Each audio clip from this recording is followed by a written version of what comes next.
Assalamualaikum dan salam sejahtera. Pada sesi ini, saya akan menerangkan tentang satu tajuk, iaitu ayat majmuk.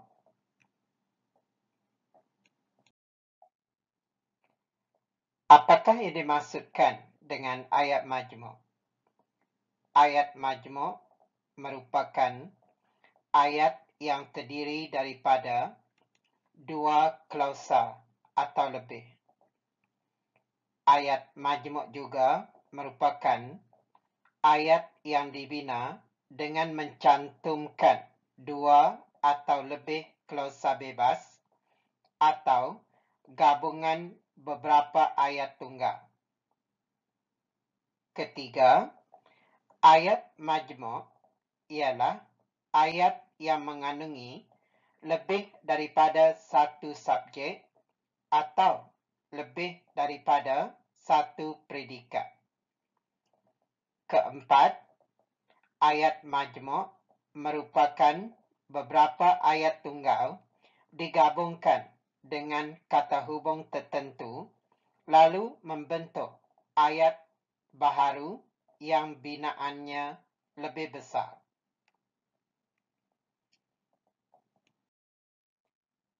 Terdapat tiga jenis ayat majmuk. Pertama, ayat majmuk gabungan. Kedua, ayat majmuk pancangan. Dan yang ketiga, ayat majmuk campuran. Ayat majmuk pancangan pula terbahagi kepada tiga jenis, iaitu ayat majmuk pancangan relatif, ayat majmuk pancangan komplement, dan ayat majmuk pancangan keterangan. Sesi ini hanya difokuskan kepada ayat majmuk gabungan, manakala ayat majmuk pancangan dan ayat majmuk campuran akan saya terangkan pada sesi yang akan datang.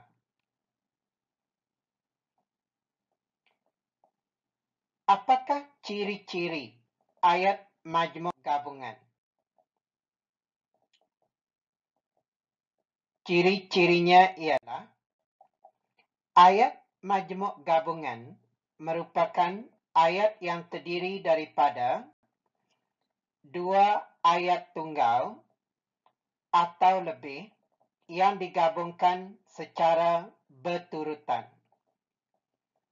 Selain itu, ayat majmuk gabungan ini terbentuk dari ayat-ayat asal yang dapat dikenal pasti subjek dan predikatnya dengan mudah, walaupun ada unsurnya yang telah mengalami pengguguran.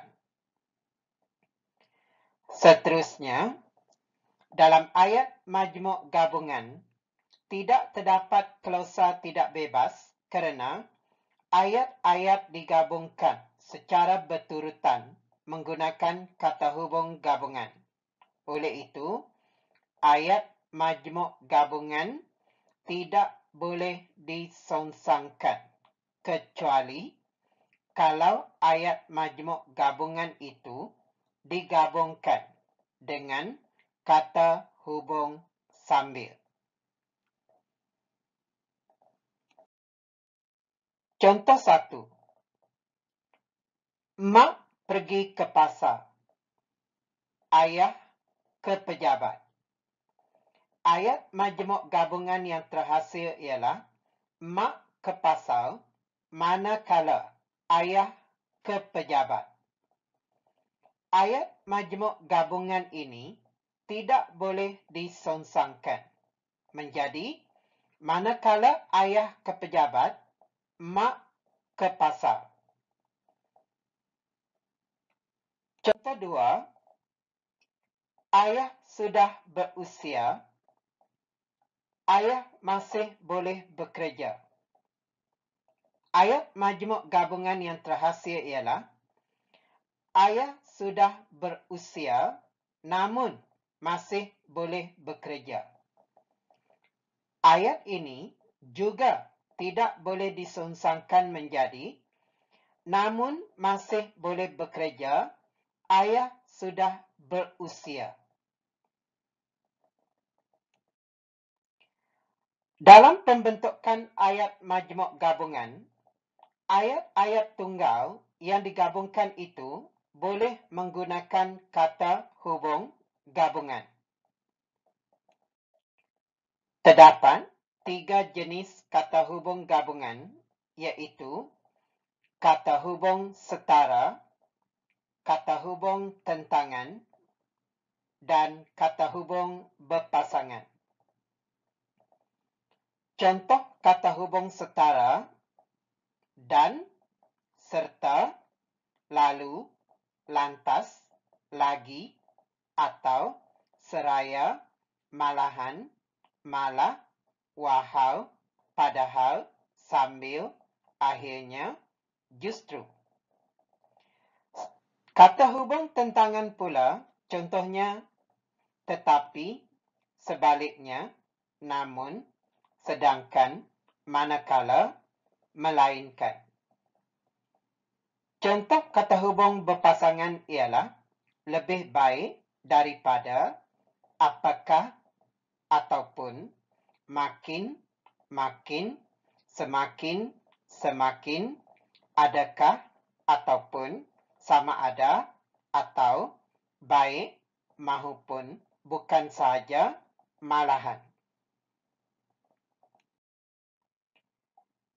Contoh ayat majmuk gabungan. 1. Herman bangun dari tidurnya, lalu pergi ke bilik mandi. Ayat majmuk gabungan ini terbina daripada 2 ayat tunggal. Ayat tunggal pertama ialah Herman bangun dari tidurnya. Ayat tunggal yang kedua ialah Herman pergi ke bilik mandi. Jadi, apabila digabungkan, kita gugurkan subjek Herman. Contoh yang kedua, abang, kakak dan adik saya pergi berkelah. Ayat ini terbina daripada 3 ayat tunggal. Ayat tunggal yang pertama ialah abang saya pergi berkelah. Kakak saya pergi berkelah. Adik saya pergi berkelah. Contoh 3, Puan Norita dan Puan Ramlah sedang memasak. Ayat majmuk gabungan ini terbina dengan menggugurkan predikat, iaitu sedang memasak. Puan Norita sedang memasak. Puan Ramlah sedang memasak. Kita gugurkan predikatnya sedang memasak. Ada juga ayat majmuk yang dibina di mana semua unsur dalam ayat itu dikekalkan. Contohnya, Ali menyapu lantai, Kumari membaca buku, manakala Miling membuat kerja rumah. Semua unsur dalam ketiga-tiga ayat yang digabungkan ini dikekalkan.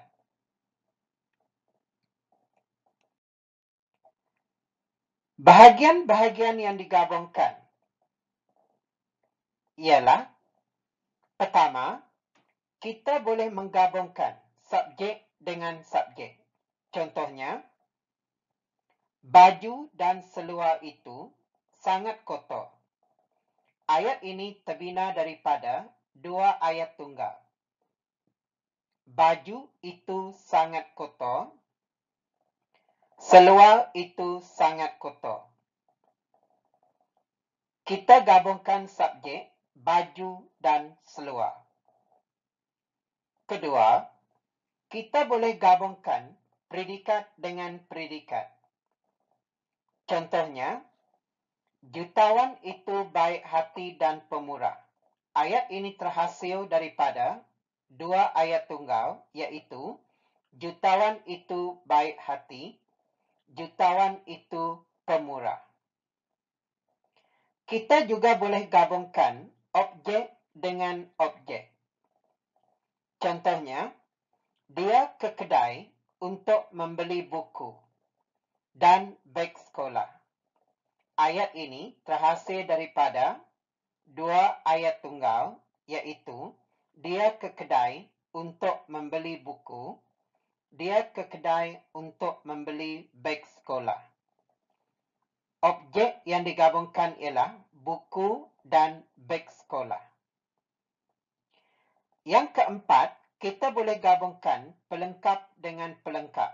Contohnya, pokok bunga itu bertambah subur dan segar. Ayat ini terhasil daripada dua ayat tunggal, iaitu pokok bunga itu bertambah subur, pokok bunga itu bertambah segar. Pelengkap yang digabungkan ialah subur dan segar. Yang kelima, kita boleh gabungkan penerang dengan penerang. Contohnya, Mak Limah berniaga ikan dan sayur. Mak Limah berniaga ikan, ayat tunggal 1. Mak Limah berniaga sayur. Penerang yang digabungkan ialah ikan dan sayur. Kita juga boleh gabungkan keterangan dengan keterangan. Contohnya, ikan keli itu boleh diternaknya di dalam kolam atau di dalam tong besar. Keterangan yang digabungkan ialah di dalam kolam dan di dalam tong besar. 7. Kita boleh menggabungkan klausa dengan klausa. Contohnya, abang pergi melancong dan membeli komputer riba di Jepun. Kita gabungkan klausa pergi melancong dan membeli komputer riba di Jepun.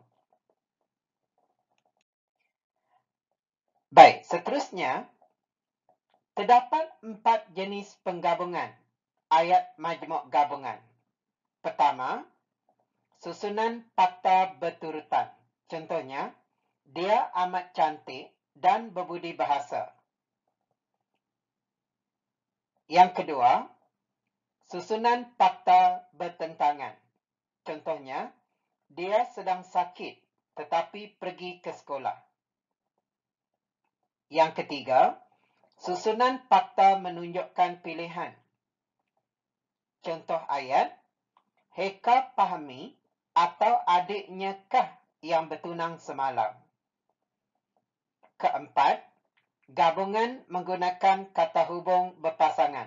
Contohnya, dia bukan sahaja pandai, malah amat suka membantu rakan-rakannya.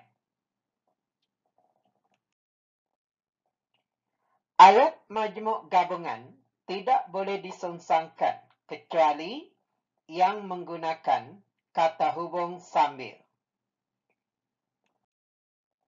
Contoh, dia membaca buku sambil mendengar lagu. Ayat ini boleh disengsangkan menjadi sambil mendengar lagu, dia membaca buku. Contoh 2, guru itu menyimak kertas ujian sambil makan keropok. Disengsangkan menjadi sambil makan keropok, guru itu menyimak kertas ujian.